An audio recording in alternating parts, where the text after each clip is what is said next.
Assalamualaikum warahmatullahi wabarakatuh. Apa khabar semua? Selamat bertemu kita sekali lagi dalam pertemuan dakwah online.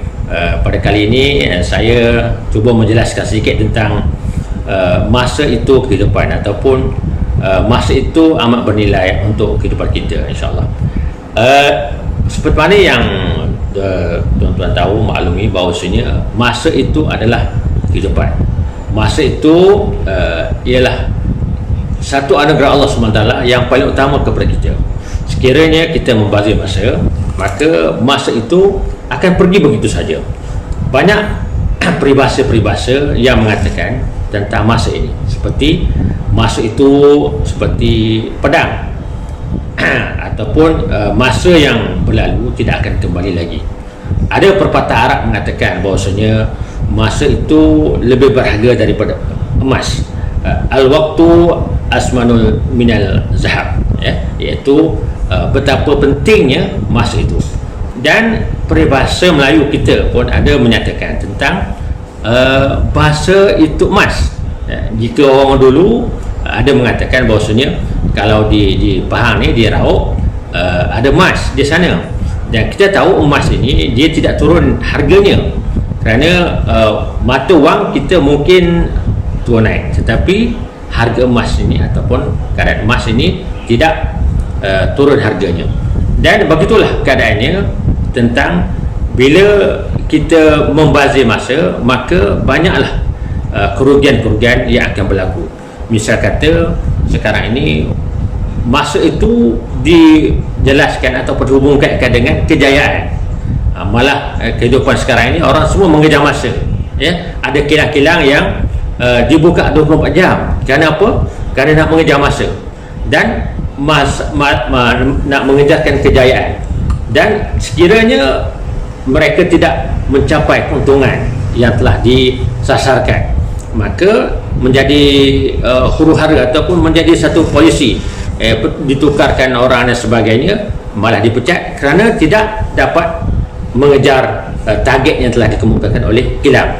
Begitu juga kita lihat ibu bapa dan guru-guru kadang-kala memberi tekanan kepada pelajar-pelajar, iaitu tentang perlunya sasaran berapa A dan sebagainya.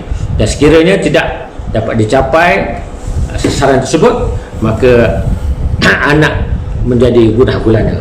Begitulah kesan kepada kehidupan, iaitu betapa perlunya ataupun betapa besarnya erti masa dalam kehidupan seorang. Tetapi yang ingin kita bicarakan sini ialah pada seorang mukmin, pada seorang muslim, pelajar terutamanya, masa itu adalah kehidupan. Masa itu adalah life, atau Imam Syed Sabana ada mengatakan bahawasanya masa itu adalah kehidupan, di mana bagi mereka-mereka yang membazir masa ataupun tidak menggunakan masa itu, mereka termasuk dalam golongan yang rugi. Dalam Rasulullah SAW ada menyatakan bahawasanya ada manusia itu, Rasulullah SAW menyebut rebutlah 5 perkara sebelum datangnya 5 perkara, iaitu masa sihat sebelumnya masa sakit, masa kaya sebelum datangnya waktu sempit, masa lapang sebelum datangnya masa sibuk, dan masa muda sebelum datangnya masa tua, dan masa hidup sebelum datangnya masa mati. Ini riwayat daripada Al-Hakim dan Bahaki. Kehidupan yang singkat ini, jika dibazirkan, ia akan melalaikan, dan ia tidak akan mendatangkan apa faedah. Jadi seandainya mukmin ingin berjaya, maka dia wajarlah menggunakan setiap masa, waktu dan saat yang ada pada dia untuk mengejar kejayaan di dunia dan juga di akhirat.